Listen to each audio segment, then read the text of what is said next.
चलिए, यहाँ पे बच्चों आज हम लोग स्टार्ट करेंगे वोल्फ-किश्नर रिडक्शन रिएक्शन। और इस रिएक्शन में भी आपको ध्यान रखना है कि CO group will be converted into CH2 group. तो यहाँ पे देखिए रिएक्शन में क्या होगा, दैट इज रिएक्शन किस तरह से प्रोसीड करेगी। बच्चों यहाँ पे एल्डिहाइड हो या कीटोन हो, दोनों में से कोई भी कंपाउंड होगा तो उसमें आपको ध्यान रखना है CO group will be converted into CO group will be converted into, यहाँ पे हम लिख देते हैं CH2 ग्रुप, जैसा कल हमने क्लेमेंसन्स रिडक्शन रिएक्शन में पढ़ा था। बट यहाँ पे रिएजेंट डिफरेंट हो जाएगा, दैट इज यहाँ पे H2N NH2 को हमने पढ़ना है, that is H2N NH2। Then दूसरे स्टेप में आप देखेंगे, आप यहाँ पे एथिलीन ग्लाइकॉल लेंगे, दैट इज ETHY ऐसे लिख दिया और GLY लिख दिया, तो दैट इज एथिलीन ग्लाइकॉल। और इसके साथ में आप लोग एल्कोहलिक KOH का यूज करेंगे, इसको हमने लिख दिया एल्कोहलिक KOH। तो बच्चों ये जो रिएजेंट है ये स्पेसिफाई करता है कि वोल्फ-किश्नर रिडक्शन रिएक्शन होगी। देन इसके मैकेनिज्म की बात करते हैं, मैकेनिज्म कैसे होगा या रिएक्शन कैसे प्रोसीड करेगी, ये हम लोग देख लेते हैं। तो बच्चों यहाँ पे हम लोग इसके मैकेनिज्म को डिस्कस करते हैं, और यहाँ पे मैकेनिज्म में कोई भी अगर आपको पॉइंट नहीं समझ में आएगा तो बताना। यहाँ पे हम मैकेनिज्म की बात करते हैं। मैकेनिज्म में देखिए सबसे पहले क्या होगा, हम किसी एक एग्जाम्पल को ले लेते हैं, कोई भी एल्डिहाइड ले लेते हैं।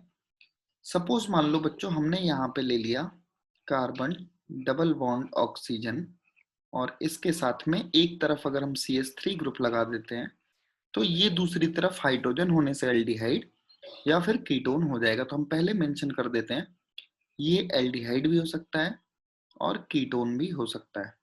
तो बच्चों अब देखो सबसे पहले हम क्या करेंगे, फर्स्ट स्टेप में phenyl hydrazine sorry simply hydrazine की रिएक्शन करेंगे, दैट इज H2N NH2। तो बच्चों यहाँ पे आप लोग ध्यान रखना, H2N NH2 इससे जब रिएक्शन करेंगे हम लोग, तो रिएक्शन में देखो ये रिएक्शन वाटर मॉलिक्यूल को एलिमिनेट कर देगी। ये पॉइंट आपको क्लियर है कि नहीं है? Yes sir. यहाँ से ये वाटर मॉलिक्यूल एलिमिनेट हो जाएगा, दैट इज किसी भी नाइट्रोजन से अटैच दोनों हाइड्रोजन को निकाल सकते हो। देन अगर आप यहाँ पे कंपाउंड देखोगे तो आपको मिल जाएगा CH3, then carbon double bonded nitrogen, then single bonded nitrogen और उसके साथ हाइड्रोजन, ये कंपाउंड आपको मिल जाएगा। देन अब बच्चों यहाँ पे देखो जो हम बेस यूज करते हैं, दैट इज इसके साथ में हम सेकेंड रिएक्शन में बेस कौन सा यूज कर रहे हैं, जल्दी से बताओ। KOH। यहाँ पे हम बेस KOH यूज कर रहे हैं, तो इसमें बेस क्या हो जाएगा, दैट इज OH माइनस, यही तो निकलेगा बच्चों। Yes sir. ठीक है, तो ये बेस अगर हम यूज करते हैं तो ये क्या करेगा, यहां से एक हाइड्रोजन को रिमूव करेगा। और वो हाइड्रोजन कैसे रिमूव करेगा, दैट इज इस हाइड्रोजन को यहां से रिमूव कर देगा। और अब आप ध्यान से देखना, यहाँ पे अगेन हम एक बार लिखते हैं CH3 single bond carbon, then इसके साथ दूसरा group double bonded nitrogen. Then बच्चों यहाँ पे देखो ये बच जाएगा NH, और इस पे कैसा चार्ज आ जाएगा, माइनस। और ये जो बेस हमने यूज किया है ये बेस किस फॉर्म में निकल जाएगा, दैट इज H2O के फॉर्म में यहाँ से रिमूव हो जाएगा। दैट इज ये OH माइनस था, H प्लस इसने निकाल लिया, तो ये इस तरह से माइनस में आ जाएगा। अब देखो बच्चों यहाँ पे क्या होगा, अगर आप देखोगे तो नाइट्रोजन इलेक्ट्रोनेगेटिव एलिमेंट है, और इलेक्ट्रोनेगेटिव एलिमेंट पे चार्ज जो होता है अनस्टेबल होता है, तो ये अपने बॉन्ड को ब्रेक कर लेगा, दैट इज ये कार्बन नाइट्रोजन बॉन्ड ब्रेक होगा, और इस तरह से ब्रेक होगा कि इस कार्बन पे positive charge sorry negative charge आ जाएगा और इस नाइट्रोजन पे पॉजिटिव चार्ज आ जाएगा। अब देखो यहाँ पे अगर आप नेक्स्ट स्टेप को ध्यान से देखोगे तो प्रोडक्ट किस तरह से बनेगा इसको देख लो। यहाँ पे हमें मिल जाएगा CH3 सिंगल बॉन्ड, यहाँ पे अब इस कार्बन पे निगेटिव चार्ज आ जाएगा, इसके बाद ये सिंगल बॉन्डेड हो जाएगा और नाइट्रोजन नाइट्रोजन मिल करके यहाँ पे डबल बॉन्ड बना लेंगे। क्लियर हुआ कि नहीं? कार्बन का एक और बॉन्ड। कार्बन का ये जो डबल बॉन्ड था ये देखो शिफ्ट हो गया ना, माइनस चार्ज इधर प्लस चार्ज इधर। यस सर, वो नहीं, नीचे वाला। अच्छा, ये तो बॉन्ड रहेगा, ये यहाँ पे एज सच हाँ ऐसे हाँ, ही रहेगा। ठीक है, यस सर। देखो अब देखो यहाँ पे क्या होगा, जो आपके पास पहले स्टेप में H2O रिमूव हुआ था, अब इसको हम ऐड करेंगे। दैट इज हमने H2O ऐड कर दिया, और ये H2O ऐड करने के बाद ये क्या करेगा, इस हाइड्रोजन के साथ में, यहाँ पे बच्चों ध्यान से देखना, एक मिनट, कोई और ऐड हो रहा है, ठीक है। अब बच्चों यहाँ पे आप ध्यान से देखोगे तो इसको मैं थोड़ा सा कलर चेंज करके लिखता हूं। इस रिएजेंट से आपको जो H प्लस आयन मिलेगा वो इस कार्बन से जाके अटैच हो जाएगा। इसका मतलब फिर से OH माइनस आयन बचा रह जाएगा।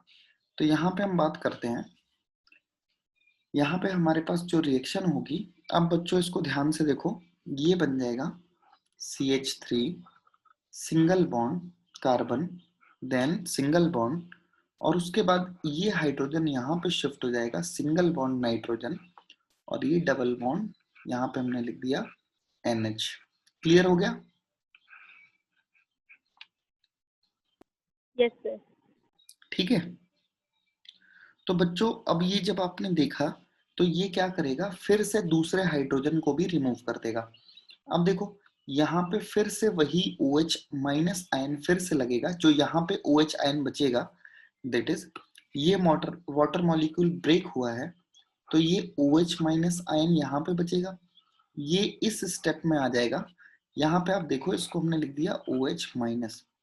अब ये क्या करेगा, फिर से इस वाले हाइड्रोजन को रिमूव कर देगा, और जैसे ही ये इस वाले हाइड्रोजन को रिमूव करेगा तो आप देखो यहाँ पे कन्वर्जन हो जाएगा CH3 सिंगल बॉन्ड, यहाँ पे आपको मिल जाएगा CH सिंगल बॉन्ड, इसके बाद नाइट्रोजन आपको मिल जाएगा, डबल बॉन्ड नाइट्रोजन मिल जाएगा, और बच्चों इस पे पॉजिटिव चार्ज आ जाएगा।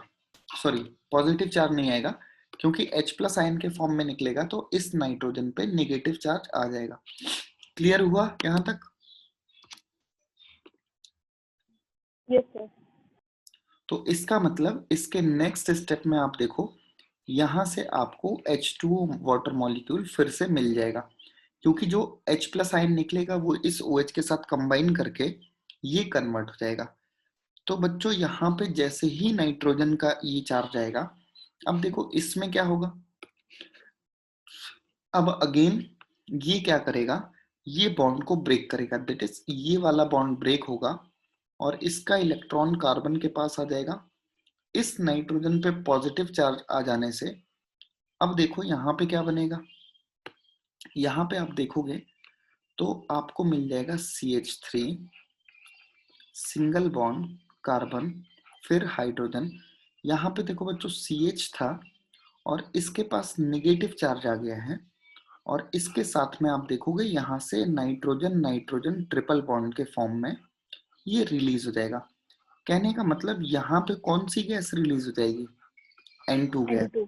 ठीक है, जैसे ये N2 रिलीज होगी तो अब की बार फिर से यहाँ पे जो वाटर मॉलिक्यूल एलिमिनेट हुआ था इसको हमने लिख लिया, दैट इज यहाँ से OH माइनस आयन आप लिख सकते हो, या फिर ऐसे लिख सकते हो OH2। ये यहाँ से एक H प्लस आयन को डोनेट कर देगा, दैट इज इससे एक H प्लस आयन फिर से इसके पास में आ जाएगा, और अब आप ध्यान से देखो तो हमारा जो प्रोडक्ट है वो बनने वाला है, that is CH3 single bond, ये आ जाएगा CH2, दैट इज एक CH2 में कन्वर्ट हो गया, और यहाँ पे ऑलरेडी जो था वो एज सच ऐसे ही रहेगा। तो बच्चों बताओ मैकेनिज्म क्लियर हो गई? Yes sir. यहाँ पे बच्चों आपको पॉइंट क्या ध्यान रखना है, जो ये स्ट्रॉन्ग बेस या एल्कोहलिक केवच हम लेते हैं, वो सबसे पहली रिएक्शन में तो आपने देख लिया कि फर्स्ट रिएक्शन में ये रिएक्ट कर गया, तो जो सेकंड स्टेप में रिएक्शन करता है दैट इज OH माइनस, इसके साथ में रिएक्शन किस तरह से हो रही है ये स्टेप्स ध्यान रखना। वैसे मैकेनिज्म के बारे में क्वेश्चंस कम ही पूछे जाते हैं, फाइनली यहाँ पे रिएक्टेंट और प्रोडक्ट के बारे में ही क्वेश्चन पूछे जाते हैं। तो बच्चों ये सारे पॉइंट्स आपको याद रहेंगे। Yes, sir. अब ये जो हमारा रिडक्शन का टॉपिक था वो कंप्लीट होता है। पहले हमने पढ़ा था रिडक्शन टू एल्कोहल, जिसमें हमने डिफरेंट रिएजेंट्स पढ़ लिए थे। देन दूसरा हमने पढ़ा रिडक्शन टू एल्केन्स, तो इसमें हमने रेड फास्फोरस प्लस HI के साथ रिएक्शन देखी, क्लेमेंसन्स रिडक्शन का प्रोसेस देखा, और वोल्फ किश्नर रिडक्शन रिएक्शन हमने देख ली। कृष्णा, कल तुम इसको कुछ और बोल रहे थे कि वोल्फ, और क्या आगे बोला था? सर वो कृष्णन बोल रहा था, वो आपने सही लिखा है। ये वोल्फ किश्नर ही है बेटा, कृष्णन नहीं है, ठीक है। Yes, sir. जो मैंने लिखा है वो एकदम सही है, आप इसी को ध्यान देना। देन इसके बाद बच्चों हम लोग बात करते हैं अपनी, जो बीच में हमने एक रिएक्शन छोड़ दी थी, अब उसको हम 4th नंबर पे ले रहे हैं, दैट इज ऑक्सीडेशन रिएक्शन। यहाँ पे बच्चों ऑक्सीडेशन रिएक्शन को आप लोग ध्यान रखना, दैट इज ऑक्सीडेशन रिएक्शन। अब यहाँ पे अगर ऑक्सीडेशन की बात करते हैं तो बच्चों एल्डिहाइड और कीटोन्स का ऑक्सीडेशन करेंगे तो हमें क्या क्या चीजें मिल सकती है, आप बताएंगे? Sir carboxylic acid. बिल्कुल सही है, कार्बोक्सिलिक एसिड मिल जाएगा, या फिर आपको कार्बोक्सिलिक एसिड के अलावा उसका सॉल्ट मिल सकता है, ठीक है। Yes, sir. तो यहाँ पे हम लोग देख लेंगे, यहाँ पे बच्चों दो चीजें आपको ध्यान रखनी है, या तो कार्बोक्सिलिक एसिड मिलेगा या तो इसका सॉल्ट मिलेगा। तो हम यहाँ पे लिख लेते हैं, दैट इज यहाँ पे RCHO, दैट इज ऑक्सीडेशन हम एल्डिहाइड का डिफरेंट पढ़ेंगे और कीटोन्स का डिफरेंट पढ़ेंगे, बट यहाँ पे हम जो पहला प्रोसेस लिखते हैं दैट इज RCHO/RCOR। अगर इनका ऑक्सीडेशन करते हैं हम H2SO4 के साथ में, एक मिनट रुकना बच्चों, यहाँ पे अगर हम पढ़ते हैं दैट इज,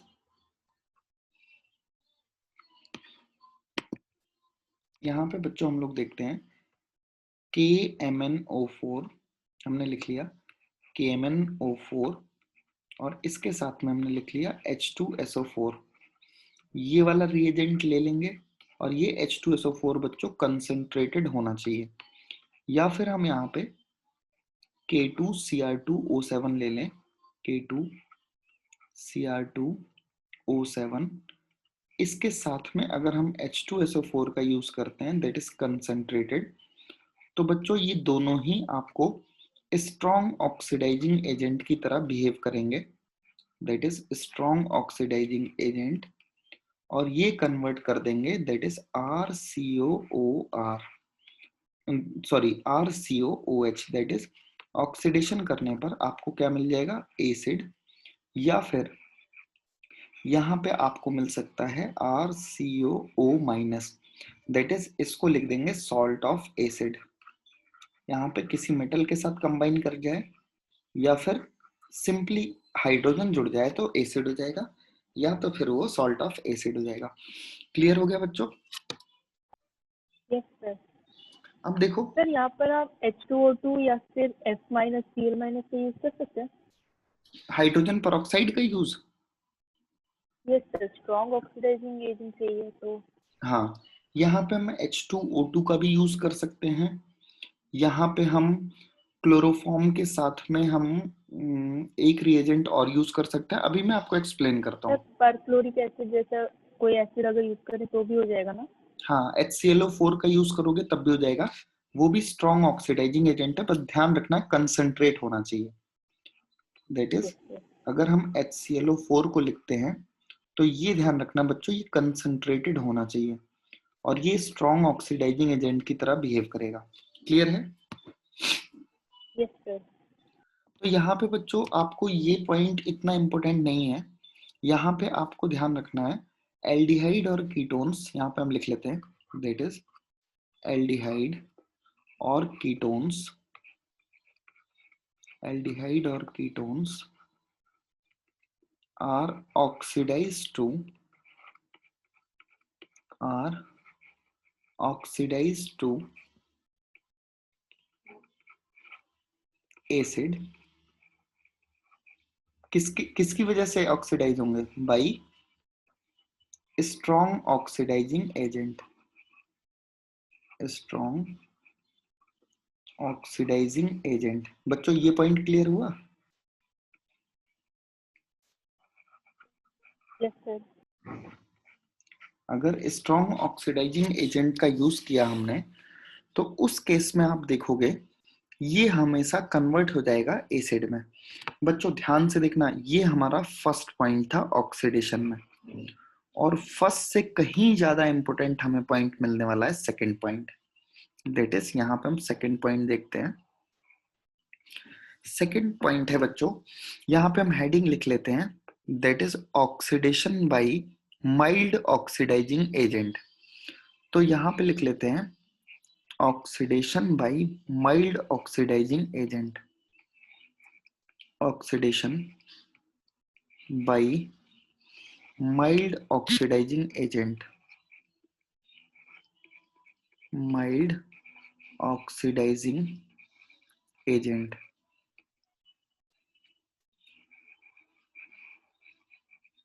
ठीक है बच्चों, ये जो रिएक्शन हमने लिखी है इसको ध्यान रखना, this is the test for differentiation. अभी हम सिंपली ये लिख देते हैं, टेस्ट फॉर डिफरेंशिएशन। यहाँ पे आप डिफरेंशिएट कर पाएंगे, और इसके साथ में ये पॉइंट्स ध्यान रखने हैं। टेस्ट फॉर डिफरेंशिएशन मतलब हो सकता है आप दो डिफरेंट एल्डिहाइड्स को डिफरेंशिएट कर पाए, हो सकता है एल्डिहाइड कीटोन्स को डिफरेंशिएट कर पाए, तो ये पॉइंट्स आपको ध्यान रखने हैं। हो जाएगा बच्चों? Yes sir. अब देखो यहाँ पे हमें क्या करना है, लिख तो लिया हमने, इसको अब समझ लेते हैं। यहाँ पे हमने लिख लिया oxidation by mild oxidizing agent. अब देखो सबसे पहला एजेंट यहाँ पे लेते हैं, दैट इज ए। इसमें हम 3 पॉइंट्स या 4 पॉइंट्स भी पढ़ सकते हैं। सबसे पहले हम देख लेते हैं, दैट इज टॉलेंस टेस्ट। यहाँ पे बच्चों ध्यान रखना, इसकी बात कर रहे हैं हम, दैट इज टॉलेंस टेस्ट। अब टॉलेंस टेस्ट का मतलब आपको पहले टॉलेंस रिएजेंट के बारे में पता होना चाहिए। तो बच्चों टॉलेंस टेस्ट से भी यहाँ पे सॉल्ट का फॉर्मेशन होगा, बट यहाँ पे देखो इसी रिएक्शन का नाम होता है, इसी को हम बोलते हैं, that is silver mirror test. यहाँ पे हम लिख लेते हैं silver mirror test. Tollens test का नाम हो जाएगा सिल्वर मिरर टेस्ट। दूसरी चीज बच्चों, यहाँ पे टॉलेंस रिएजेंट का नाम क्या होगा, यानी टॉलेंस से रिएक्शन हो रही है तो हम लिख लेते हैं टॉलेंस रिएजेंट। बच्चों Tollens reagent, ammoniacal silver nitrate. हाँ इसको लिख सकते हो आप अमोनिकल सिल्वर नाइट्रेट। हम लिख लेते हैं दैट इज रिएजेंट आपको क्या मिल जाएगा, अमोनिकल, अमोनिकल सिल्वर नाइट्रेट। हमने लिख लिया अमोनिकल सिल्वर नाइट्रेट, या सिल्वर अमोनिकल नाइट्रेट भी लिख सकते हैं। हमने लिख लिया सिल्वर अमोनिकल नाइट्रेट। कोई बच्चा इसका फॉर्मूला बताएगा? सर AgNH3 होल ट्वाइस के ऊपर प्लस ऐसा कुछ होता है। NH3 सर मैंने होगा? तो नाम भी पहली बार सुना है। अच्छा नाम पहली बार सुना है। सर NH3 ही था शायद। अच्छा NH3 होना चाहिए या NH4 होना चाहिए? सर पॉजिटिव चार्ज है तो 4 होना चाहिए फिर। बेटा ये अमोनियम नहीं लिखा है, अमोनिकल लिखा है। पहले सही बता रही थी, मैं कंफ्यूज कर रहा था आपको। अच्छा। ठीक है तो आप ध्यान रखना, ये अमोनिकल है, अमोनियम नहीं लिखा हुआ है। तो याद रखना इसका जो हाँ फॉर्मूला होगा yes that sir. Is silver ammoniacal nitrate, मतलब यहाँ पे हमें अमोनिया ही लेनी है, NH3 का होल ट्वाइस। अब देखो इसके ऊपर अगर हम नाइट्रेट लिखते हैं दैट इज NO3 माइनस, तो इसका मतलब इसके ऊपर प्लस चार्ज आ जाएगा। तो ये होता है सिल्वर अमोनिकल नाइट्रेट। और इसकी रिएक्शन जब भी हम करते हैं बच्चों, तो यहाँ पे हमेशा एसिड का सॉल्ट बन जाएगा। अब हम देखते हैं रिएक्शन कैसे होती है। देखो यहाँ पे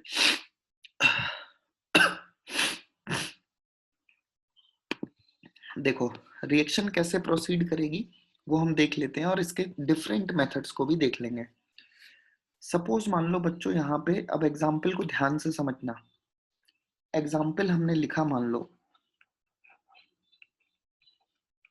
यहाँ पे हमने लिखा दैट इज RCHO, मतलब हमने क्या लिख दिया, एल्डिहाइड। यहाँ पे हमने लिख दिया एल्डिहाइड। और बच्चों ये जो एल्डिहाइड हमने लिखा है इसके साथ हम यही रिएजेंट ले लेते हैं, बट यहाँ पे हमने देखो आपको ये रिएक्शन बैलेंस फॉर्म में याद होनी चाहिए। यहाँ पे हमने लिख लिया AgNO3 होल ट्वाइस, और इसके बाद नाइट्रेट आयन को हम हटा देते हैं और सिंपली हम ऐसे लिख सकते हैं हाँ यस सर। प्लस यहाँ पे अगर हम देखें तो हमें 3OH माइनस चाहिए, दैट इज ये जो बेस होता है बेस में हमें 3OH माइनस चाहिए। अब देखो ये जो RCHO ग्रुप है this will be converted into RCOO minus, then इसके साथ में यहाँ पे 2Ag का प्रेसिपिटेशन हो जाएगा। डाउनवर्ड एरो बनाने का मतलब ये प्रेसिपिटेशन हो जाएगा। और इसके साथ में बच्चों यहाँ पे ये जो 3OH हमने लिया था उससे आपको यहाँ पे 2H2O मिल जाएगा, और साथ में यहाँ पे 4 मॉलिक्यूल्स अमोनिया के मिल जाएंगे, क्योंकि अमोनिया 2 मॉलिक्यूल्स थी एक टॉलेंस रिएजेंट में, 2 के साथ 4 हो जाएगी। देन इस एल्डिहाइड से जो हाइड्रोजन निकलेगा उसको मिला करके यहाँ पे 4 हाइड्रोजन हो जाएंगे, 3 इसके और एक इसका 4, यानी कि यहाँ पे 2H2O बन जाएगा, और एक जो ऑक्सीजन बचेगा वही ऑक्सीजन जा करके इस एल्डिहाइड के साथ में अटैच हो जाएगा। तो बच्चों ये पॉइंट आपको क्लियर हो गया? Yes sir. ठीक है, तो आप इसको ध्यान रखना। यहाँ पे बस जो चीजें आपको ध्यान रखनी है, ऑलरेडी यहाँ पे 3 हाइड्रोजन है और एक हाइड्रोजन इसके साथ निकल जाएगा, तो टोटल ये जो 4 हाइड्रोजन हो रहे हैं दैट इज 2H2 ये हो जाएंगे। और यहाँ पे एक ऑक्सीजन जो बचेगा जो कि यहाँ से निकलेगा, ये सिंगल ऑक्सीजन ये इस कार्बन ऑक्सीजन के बॉन्ड के साथ में जाके अटैच हो जाएगा, ये इसके साथ में अटैच हो जाएगा, और यहाँ से ये कन्वर्ट हो जाएगा RCOO माइनस, जो एक्स्ट्रा ऑक्सीजन आया वो यहीं से आया। क्लियर हो गया? Yes sir. अच्छा, यहाँ पे अभी आपको मैं एक चीज और समझाता हूँ, आप इसको भी ध्यान रखना। ये बताओ कैसा ऑक्सीडाइजिंग एजेंट होगा, स्ट्रॉन्ग या वीक? इसको लिख सर लेते हैं वीक। वीक, या फिर हम लिख लेते हैं माइल्ड माइल्ड। ऑक्सीडाइजिंग एजेंट, क्योंकि ऊपर हमने रिएक्शन में ये सारी चीजें मेंशन कर ली थी। ठीक है बच्चों? Yes sir. अगेन इसके साथ एक रिएक्शन आप और याद रखना कि इन केस ये रिएक्शन तो टॉलेंट टेस्ट है, इसको हमने टॉलेंट टेस्ट लिख लिया, बट मैं यहाँ पे दूसरी रिएक्शन लिख रहा हूँ। सपोज आपसे अगर कोई पूछ ले कि यहाँ पे हमने एक एल्डिहाइड लिया है और एल्डिहाइड के साथ में अगर हमने Ag2O दैट इज Ag2O के साथ में रिएक्शन करा दी, तो इसका मतलब ये जो होना चाहिए ये ड्राई होना चाहिए।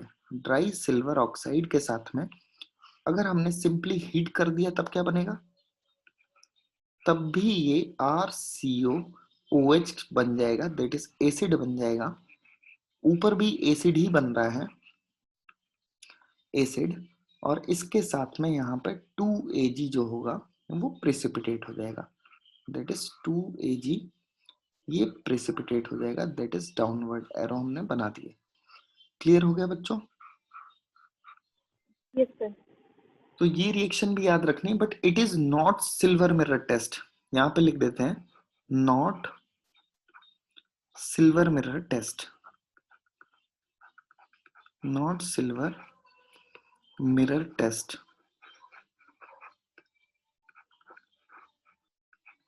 हो गया बच्चों? यस सर, लिख लिया। अब यहाँ पे नोट करके हम रिएक्शन लिखेंगे, और नोट में हमें कौन सा पॉइंट्स लिखना है बच्चों? ध्यान से देखना। कृष्णा और रिदम, दोनों बच्चे ध्यान से देखना, मैं आपसे क्वेश्चन पूछूंगा। सर रिदम नहीं है, है? रिदम नहीं है कहाँ चला गया? सर। वो बहुत पहले चला गया था, फिर आया था वापस, फिर पता नहीं चला गया। अच्छा ठीक है। तो देखो, टॉलेंस रिएजेंट की अगर हम बात करते हैं, तो टॉलेंस रिएजेंट की बच्चों अगर हम बात करते हैं, यानी टॉलेंस रिएजेंट, इसको थोड़ा सा बैक कर देते हैं।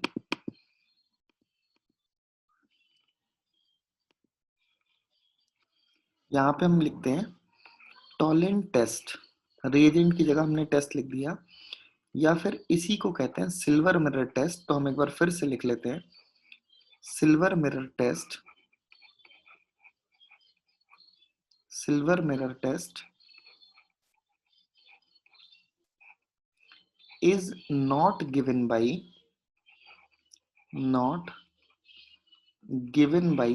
ketones। टॉलेंट टेस्ट जो है वो कीटोन नहीं देता है, गिवन बाय कीटोन्स। ये पॉइंट बच्चों आपको ध्यान रखना है। इसका मतलब ये टेस्ट हम यूज किसके लिए कर सकते हैं? एल्डिहाइड के डिस्टिंग्विशन के लिए। एल्डिहाइड और कीटोन्स को डिफरेंशिएट करने के लिए।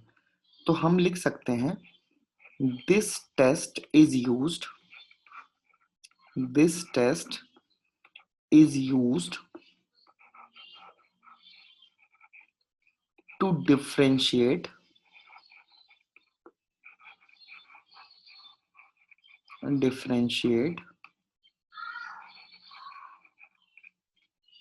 aldehyde and ketones, aldehyde and ketones। इसीलिए बच्चों ऊपर मैंने वहां पे एल्डिहाइड मेंशन कर दिया था कि ये रिएक्शन सिर्फ और सिर्फ एल्डिहाइड देते हैं। हो जाएगा बच्चों? Yes sir.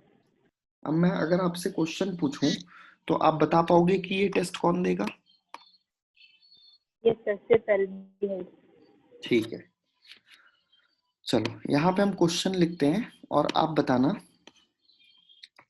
क्वेश्चन है, which of the following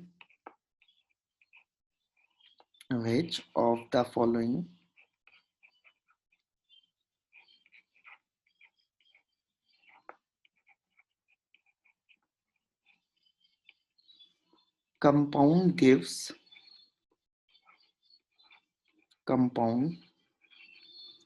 gives Tollens test? बच्चों ऑप्शंस ध्यान से देखना।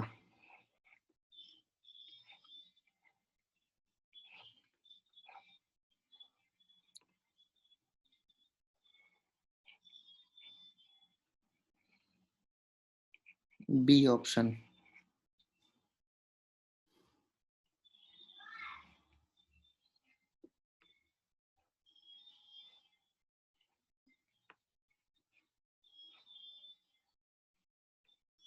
C option,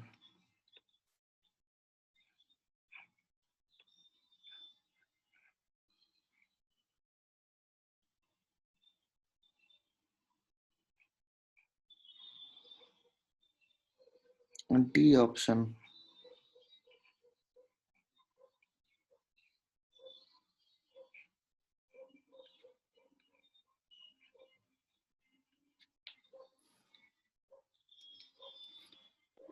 sir D. बताओ ऑप्शन डी क्यों? सर वही अकेला एल्डिहाइड है।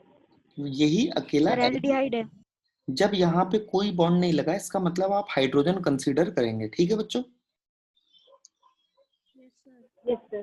तो इसका मतलब सिर्फ यही ग्रुप आपको एल्डिहाइड ग्रुप की तरह कंसीडर करना है, और यही जो है टॉलेंट टेस्ट देगा। तो अब आप डिफरेंशिएट कर पाओगे? Yes sir. ठीक है, तो बच्चों ये जो हम oxidation by mild oxidizing agent पढ़ते थे, इसमें हमने पहला टेस्ट पढ़ लिया टॉलेंट टेस्ट। अब देखिए दूसरा टेस्ट हम लोग पढ़ते हैं, और दूसरे टेस्ट को भी इतना ही इंपॉर्टेंस देना जितना फर्स्ट वाले को दिया था। दैट इज, यहाँ पे अगर आप देखोगे तो यहाँ पे हम लिख लेते हैं that is Fehling solution test. तो बच्चों यहाँ पे हम इस चीज को मेंशन कर लेते हैं, that is Fehling solution test.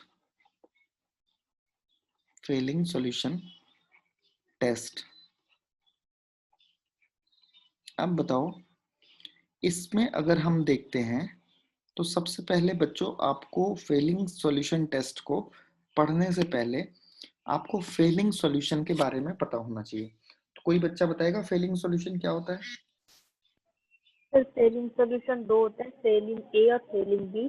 और फेलिंग ए में सर अल्कलाइन CuSO4 और फेलिंग बी में टार्टरेट कॉम्प्लेक्स आयन। अच्छा ठीक है। देखो बच्चों सर यहाँ ये पे कौन सी क्लास का है? ये 12th क्लास का ही है। मतलब इसके पहले कभी पढ़ा है? नहीं, इसके पहले नहीं पढ़ा होगा। हाँ सर। ठीक है, यहाँ पे देखो फेलिंग सॉल्यूशन, दैट इज इसमें दो टाइप होते हैं, एक टाइप ए होगा और दूसरा ये समझ लो कि दो टाइप के सॉल्यूशन से बना होता है। एक फेलिंग सॉल्यूशन ए होता है, दूसरा होता है फेलिंग सॉल्यूशन बी। बच्चों यहाँ पे अगर फेलिंग सॉल्यूशन ए की बात करते हैं तो ये जो फेलिंग सॉल्यूशन ए होता है दिस इज कॉपर सल्फेट। यहाँ पे हमने लिख लिया दैट इज कॉपर सल्फेट, और ये याद रखना ये एक्वस होता है। Aqueous copper sulphate is known as Fehling solution A. और फेलिंग सॉल्यूशन बी की बात करते हैं तो ये होता है एल्कलाइन सोडियम पोटेशियम टार्ट्रेट। इसको लिख लेते हैं, दैट इज इसको याद रखना कल्याणी, ये एल्कलाइन होता है, एल्कलाइन यस सर। सोडियम और पोटेशियम टार्ट्रेट। हमने लिख लिया सोडियम और potassium salt of tartaric acid, ऐसे लिख लेते हैं salt of tartaric acid, tartaric acid. अब इसी का एक और नाम होता है, वो भी आप याद रखो, फेलिंग सॉल्यूशन बी का दूसरा नाम होता है, इसको रोचीज सॉल्ट बोलते हैं। यहाँ पे याद रखना दैट इज आर। आर के बाद बच्चों आप लोग ध्यान रखना दैट इज OCELLE। रोचीज सॉल्ट बोलते हैं बट स्पेलिंग बच्चों ध्यान से देखना, ROCELLE, रोचीज सॉल्ट। इसको हमने लिख लिया रोचीज सॉल्ट। ठीक है बच्चों, ये फेलिंग सॉल्यूशन बी आपको मिल गया। यस सर, इन तो मैंने दोनों उल्टा को, बोल दिया था। हाँ कोई दिक्कत नहीं है। इन दोनों को अगर आप कंबाइंड फॉर्म में लिखना चाहते हो तो कंबाइंड फॉर्म में आप कैसे लिख सकते हो, कॉपर सल्फेट से आपको कॉपर आयन मिल जाएंगे दैट इज Cu+2। अगर इसके साथ में यहाँ पे OH माइनस आयन है दैट इज OH माइनस, तो इसको भी आप लोग फेलिंग सॉल्यूशन कंसीडर कर सकते हो। सिंपली अगर 2 ना भी लिखा हो तब भी आप इसको कंसीडर कर सकते हो। तो 2 हटा देते हैं, मान लो ये नहीं भी लिखा होगा। अब देखो एग्जाम्पल देखते हैं, एग्जाम्पल पे अगेन आप लोग फोकस करना। एग्जाम्पल हमारे पास है दैट इज RCHO। यहाँ पे अभी हम इसको फिर से मॉडिफाई करेंगे, बट अगर RCHO के साथ में 2Cu प्लस लगा होगा दैट इज 2Cu+2, और इसके साथ में लगा होगा 5OH minus ion that is 5OH minus, तो बच्चों इसके साथ जब भी हम रिएक्शन को प्रोसीड करेंगे तो प्रोसीड करने पे आपको क्या मिल जाएगा, RCOO माइनस। ठीक है, ये सॉल्ट ऑफ एसिड मिल गया। इसके साथ बच्चों आपको मिल जाएगा cupric oxide, that is cupric oxide का मतलब Cu2O। यहाँ पे कॉपर +1 ऑक्सीडेशन स्टेट में है, ये बात आप लोग ध्यान रखना। इसके साथ बच्चों देखो यहाँ पे हमने मिल जाएगा 3H2O। ये जो इक्वेशन हमें मिल गई, इसमें आप लोगों को ध्यान रखना है कि ये जो कॉपर ऑक्साइड आपको मिलेगा ये ब्राउन कलर का प्रेसिपिटेट मिलता है, दैट इज इसको हमने लिख लिया brown colour PPT, that is brown colour PPT. ये जो प्रेसिपिटेट ब्राउन कलर का मिलेगा, इसी से कंफर्म हो जाएगा कि ये एल्डिहाइड है, दैट इज कंफर्म हो जाएगा कि ये जो कंपाउंड है जो हमने रिएक्टेंट में लिया है वो हमारा एल्डिहाइड है। क्लियर हो गया बच्चों? Yes sir. और इसमें आपको ये जो आपने कॉपर आयन के साथ OH लिया है, ये आपका फेलिंग सॉल्यूशन है, दैट इज इसको हम लोग फेलिंग सॉल्यूशन कंसीडर कर लेंगे। यहाँ पे ध्यान रखना, हो जाएगा? Yes sir. यानी आपको ध्यान देना है, जितने कार्बन आपके पास यहाँ पे होंगे उतने कार्बन का ही यहाँ पे एसिड बनेगा। दोनों केस में सेम रिएक्शन हो रही, ना तो कार्बन का नंबर इंक्रीज होता है और ना ही कार्बन का नंबर डिक्रीज होता है, दैट इज यहाँ पे हम एक पॉइंट और लिखेंगे, यहाँ पे एक पॉइंट नोट करके हम और लिख लेते हैं। अब बच्चों बताओ ये किसको टेस्ट कर रहा है? एल्डिहाइड। एल्डिहाइड में कौन से एल्डिहाइड को? एलिफेटिक। हाँ, ये ध्यान रखना बच्चों, सिर्फ और सिर्फ एलिफेटिक एल्डिहाइड के साथ में ये रिएक्शन होती है, ठीक है? याद रहेगा?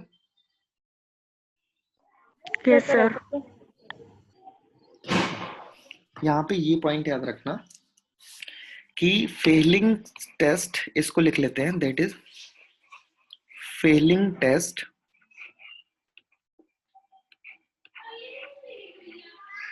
is given by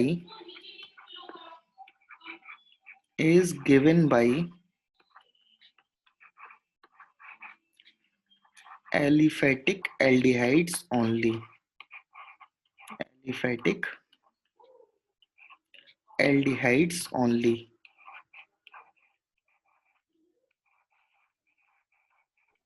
सर ऐसा क्यों होता है? हम्म, सर ऐसा क्यों, मतलब सिर्फ बेंजाल्डिहाइड का हम टेस्ट नहीं कर पाएंगे फिर इससे? हाँ, बेंजल्डिहाइड का टेस्ट नहीं हो पाएगा फेलिंग सॉल्यूशन से। सर इसलिए क्योंकि वो रेजोनेंस में और हाँ फिर वो हाँ, कॉम्प्लेक्स नहीं बना पाएगा। बिल्कुल सही है, वो रेजोनेंस